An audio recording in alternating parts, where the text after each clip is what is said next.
Apakah indigo menurut Islam itu hal yang wajar atau tidak?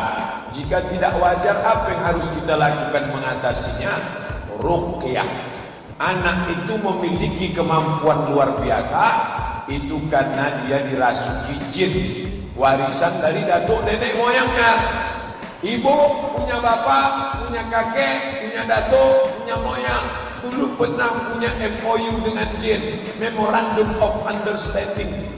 Lalu setelah datuk nenek mati, jinnya hidup, datang dia ke cucu, masuk dia ke mata cucunya.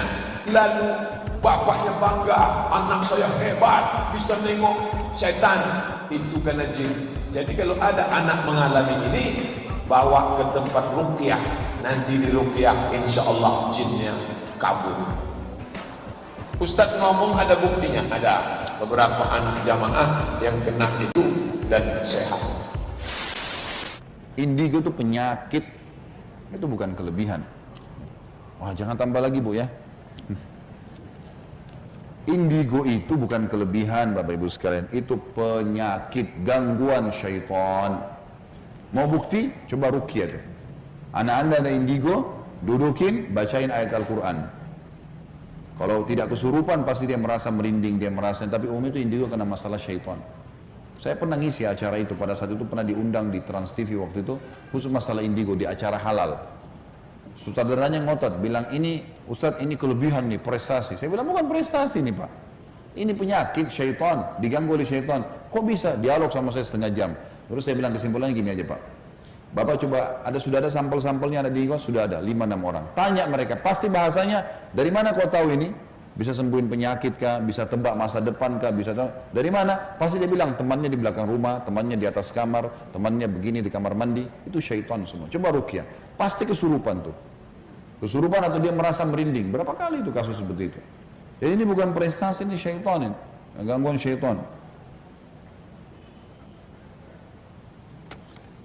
Masalah dia mengobati orang lain itu hanya upaya syaitan saja. Syaitan untuk menipu manusia. Dari sekian orang yang datang kepada dukun, kepada orang-orang yang tidak pintar ini, ya, dan orang-orang yang tidak normal, yang sering di Indonesia dikatakan orang pintar, orang normal, paranormal, ini semua tidak benar. Gitu. Yang datang kepada mereka ini, dari sekian banyak yang datang, satu mungkin yang sempat berhasil, sempat. Itu pun karena ada penyebab yang memang Allah sudah jadikan secara manusiawi bisa selesai. Gitu kan? Yang lainnya gagal. Makanya kata Nabi SAW, syaitan datang kepada dukun-dukun, teman-temannya dukun, dan menyampaikan informasi, dari 100 informasi ketahuilah 99 dusta. Hanya satu yang benar gitu. Dan sekarang sedang marak-marak ini orang-orang iseng berhubungan dengan jin dia. Itu biarkan, tidak usah banyak dipikirkan. Itu sudah ada di Quran, jadi jangan aneh gitu ya. Tugas kita cuma menghindarinya saja. Quran surah ke-72 ayat ke-6 ya. Quran surah 72 Al-Jinn ayat yang ke-6. Wa annahu kana rijalun minal insi ya'udzuuna birijalin minal jinni fazaduhum rahaqa. Ya, masyaallah. Sungguh ada sementara kalangan manusia yang berkolaborasi minta bantuan kepada jin dalam mengentaskan persoalannya, namun ternyata jin itu tidak membawa solusi melainkan hanya kesengsaraan semata. Ingat betul ini ya. Kalau ada orang berinteraksi dengan jin, minta bantuan dalam kehidupannya, awas, kata Quran, perhatikan betul, kata Quran, jin itu tidak akan memberikan solusi. Hanya mengundang masalah. Ya. Karena itu, ketika Allah menyampaikan ayat ini, sebelum sampai ke tujuan hidup, ketika Allah menyampaikan ayat ini, itu selalu ketika menyebutkan ins manusia, dipasangkan dengan jin, dan secara bahasa, maknanya bertentangan. Ya. Di secara bahasa pun nggak bisa nyambung. Ya. Tidak bisa nyambung. Saya beri contoh.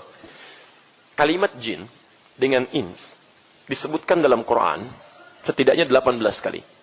Dan selalu berpasangan. Ketika disebutkan jin, insnya muncul. Ya, ya ma'syaral jinni wal ins. Wa ma khalaqtul jinna wal ins. Jinnya dijamakkan menjadi jinnah. Ya, insnya dijamakkan menjadi nas. Disebutkan 241 kali dalam Al-Quran. Minal jinnati wan nas. Ketika jinnah, nasnya muncul. Yang paling menarik, kenapa Allah senantiasa menggandengkan jin dengan manusia dalam Quran? Salah satunya ingin menjelaskan bahwa alamnya beda, sifatnya beda. Jadi nggak bisa Anda mengundang dari alam berbeda, memberikan solusi pada masalah Anda. Itu jadi masalah nantinya. Saya beri contoh. Jin secara bahasa, itu artinya sesuatu yang tersembunyi. Nggak nampak. Ya. Di fitrahnya memang tersembunyi. Baik. Jadi ketika dilahirkan sampai dengan beraktivitas, dia sembunyi, tidak nampak. Ya. Jadi kalau dia misalnya melakukan penampakan, itu artinya sedang keluar dari fitrahnya. Itu pasti jin bermasalah itu. Hati-hati ya. Jin itu fitrahnya tersembunyi. Ketika melakukan penampakan, berarti sedang punya masalah itu. Ya. Yang lebih punya masalah, kalau ada manusia, cari-cari penampakan jin. Nah itu. Ya. Itu yang persoalan itu ya. Baik, satu itu. Yang kedua, jin, disebut dengan jin, itu mengandung arti sesuatu yang tidak harmoni, tidak lembut. Kasar dia. Bawaannya kasar. Ya. Silahkan cek. Kalau ada orang misalnya ya, dimasuki oleh jin pun, pasti perilakunya nggak ada yang lembut. Ya. Saya belum pernah dengar ada orang kemasukan jin datang ke sini, Pak, mohon izin, mau ikut talim. Nggak ada. Pasti kalau tidak mengacau lisannya, mengacau tindakannya. Karena sifatnya beda. Manusia ins, tampak, kelihatan. Jin tersembunyi, manusia tampak. Ingat, ketika dilahirkan oleh ibundanya tampak. Bagaimana parasnya, keadaannya, dirinya, tangisannya. Belum pernah ditemukan ada seorang ibu melahirkan anak, anaknya nggak ada tapi nangis. Ya, gitu kan? Pasti nampak gitu. Ya. Jadi kalau ada manusia yang kemudian mencoba untuk sembunyi-sembunyi pada yang tidak wajar, sulit tampak, itu pasti sedang keluar dari persoalan hidup fitrahnya. Keluar dari fitrahnya. Ya.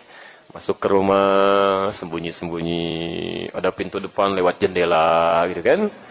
Masuk ke masjid, sembunyi-sembunyi, orang saf udah ke depan nih, mojok-mojok. Itu pasti manusia sedang punya masalah. Betul, keluar dari fitrahnya. Ya. Sama, jin kasar, ins lembut. Manusia itu lembut. Lembut, saking lembutnya, Masya Allah, ketika baru dilahirkan, disayang-sayang, dipeluk oleh siapapun, dan sebagainya, saking lembutnya. Jadi kalau kemudian dia tumbuh, menjadi kasar lisannya, kasar perilakunya, kasar tangannya, ada yang salah dalam kehidupannya.